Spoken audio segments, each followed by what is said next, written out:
साथियों नमस्कार। आज बात करते हैं बजाज हाउसिंग की। आज बजाज हाउसिंग में 10% का अपर सर्किट देखने को मिला। वैसे तो आज बाजार में भी तेज़ी रही और एक बॉटम बनाता हुआ बाजार दिखा। हम उसको कवर करेंगे बाजार को मार्केट अपडेट के वीडियो में। इस वीडियो में हम कवर करते हैं बजाज हाउसिंग का शेयर। तो आज 10% का अपर सर्किट, उसके पीछे गिरावट। अब ऐसे में क्या करें? जो है तो उसे होल्ड करें या फ्रेश एंट्री जिन्हें लेना है वो क्या करें? इन सब चीज़ों को हम आगे डिस्कस करेंगे और अंत में बताएंगे कि इसके पीछे माइंड गेम क्या चल रहा है। तो पिछले बीते दिनों से 6 दिन से लगातार इसमें गिरावट थी। कल भी लगा था इसमें 10% का निचला सर्किट। इसका जो कारण था एक तो गिरावट का, वो HSBC ने इसमें नेगेटिव रेटिंग दी है और उन्होंने टारगेट दिया है यहाँ पे 110 का, जिसकी वजह से इसमें गिरावट देखी गई। उन्होंने कहा है कि वैल्यूएशन महंगे हैं। 2026 की जो बुक वैल्यू है उससे 5.5x मल्टीपल पर ट्रेड कर रहा है। ये उन्होंने अपने रिपोर्ट में कहा है। तो अनुमानित ईपीएस से 44 गुना का पी है इस समय जो ट्रेड कर रहा है और ये 6 दिन में करीब 14% टूट चुका है। और यदि हम इसके हाई से बात करें तो लगभग शायद 28-30% इसमें करेक्शन हो चुका है। अब लिस्टिंग के बाद इसमें लोग गिरावट का भी इंतजार कर रहे थे, तो जैसे ही गिरा है 130 के आसपास तक आया है तो वहाँ से एक इसमें फिर से इंटरेस्ट दिखाई दिया खरीदारी का। और लोग तो इंतजार कर ही रहे थे। लोगों के मन में तो अभी भी वो बैठा हुआ है बजाज हाउसिंग का आईपीओ, वही चीज़ अभी भी सामने दिखाई देती है। तो आज जो मार्केट में एक तो सेंटिमेंट भी अच्छा रहा, उसके पीछे भी हम बात करेंगे तो वो मार्केट अपडेट के वीडियो में करेंगे कि उसके पीछे क्या कारण रहे हैं। लेकिन आज चुनावी नतीजों का भी काफ़ी असर पड़ा मार्केट में और उससे खरीदारी लौटी। तो उसकी valuation, price to book value, वो कंपेयर करने की कोशिश करते हैं हम। जो बजाज हाउसिंग यहाँ पर 7x टाइम ट्रेड करता हुआ दिख रहा है। वहीं होम फर्स्ट फाइनेंस, ये सारी जो कंपनियां हैं आपके सामने हाउसिंग की कंपनियां हैं, सेम सेक्टर से हैं। तो होम फर्स्ट फाइनेंस का 5.21x है और आवास फाइनेंस का यहाँ 3.5 है। वहीं बात करें आधार हाउसिंग की तो ये 2.6 है।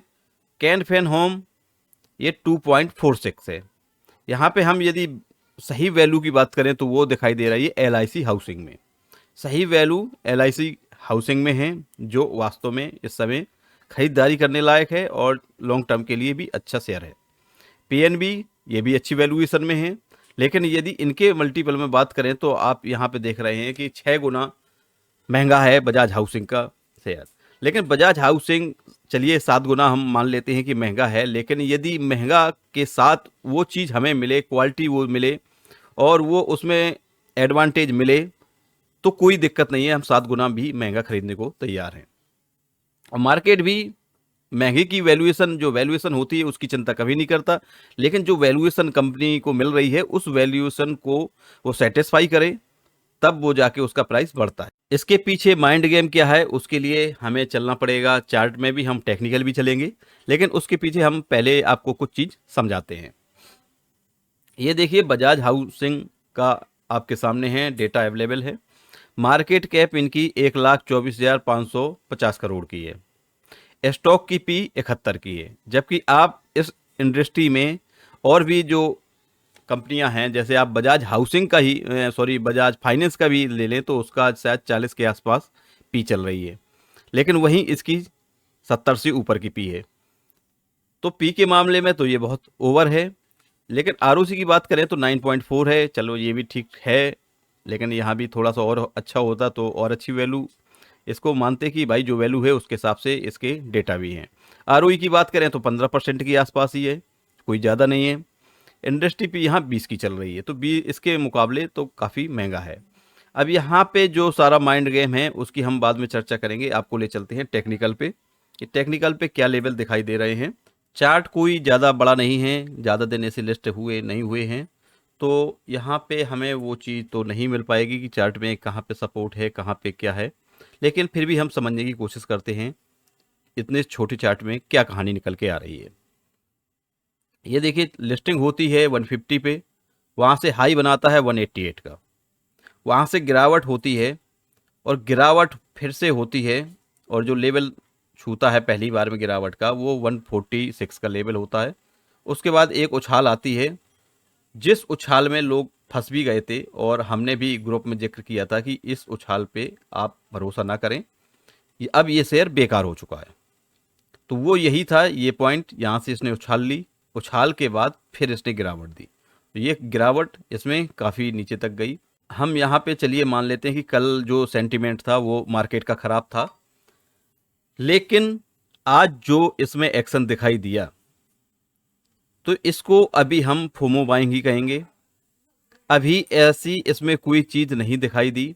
आप नीचे वॉल्यूम देख सकते हैं, आज का वॉल्यूम कोई ज़्यादा नहीं है। तो यहाँ पे हमें क्या करना चाहिए, इसके लिए हम जाते हैं ADX पे। तो ADX जो इस समय चल रहा है, इसका 69 के पास ADX चल रहा है।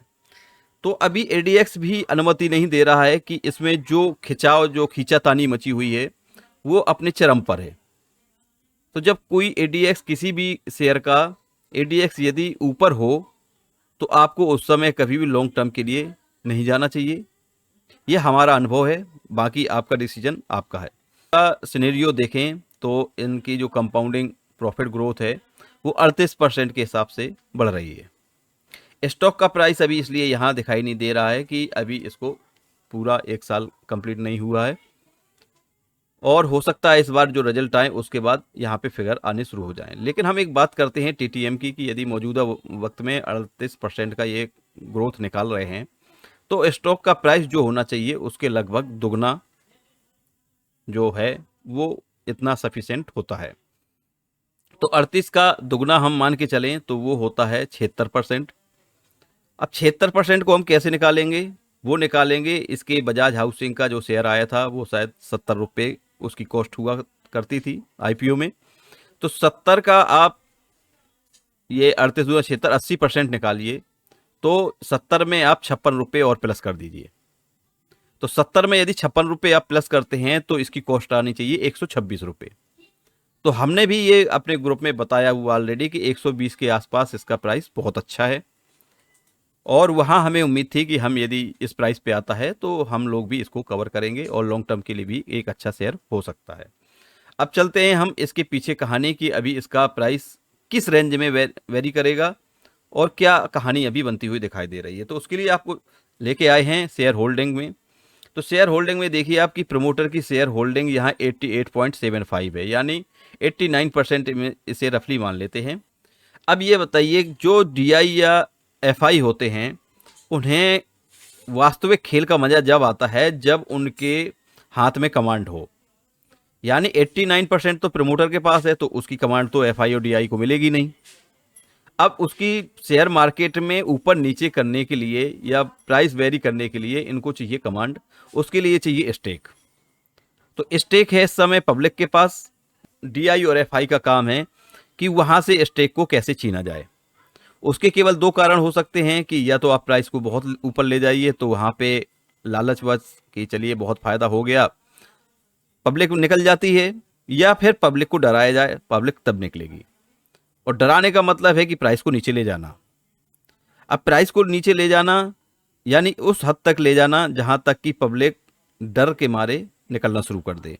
तो इसमें हो सकता है कि अब जो पिछले कल परसों में गिरावट रही वहां पब्लिक ने माल खाली किया हो, और जो खाली किया है वो FI और DI ने उठाया हो। तो हम ये कह सकते हैं, लेकिन ये है कि इसमें अभी डर का माहौल बिल्कुल बना रहेगा, और जो इसकी रेंज रहेगी वो रहेगी 130 से लेके 170 तक। ये इसी बीच में झूलता रहेगा जब तक कि हमने चल रही है। तो जब तक ये P टाइम करेक्शन के साथ मैच नहीं करेगी तब तक इस शेयर का प्राइस आपको 130 से 170 के बीच में ही दिखाई देगा। 170 के ऊपर सस्टेन करता है तो आप मान के चलें कि फिर ये लॉन्ग टर्म के लिए अच्छा शेयर हो जाएगा। नहीं तो जब तक केवल इसमें ट्रेडिंग की जा सकती है 130 के आसपास खरीदें और 170 के आसपास बेच सकते हैं। तो ये था हमारा रिव्यू बजाज होल्डिंग के लिए, इसके पीछे की कहानी। आपको आज का वीडियो कैसा लगा आप जरूर कमेंट करके बताएं। मिलते हैं नेक्स्ट वीडियो में न्यू इन्फॉर्मेशन के साथ, तब तक के लिए बाय बाय, टेक केयर।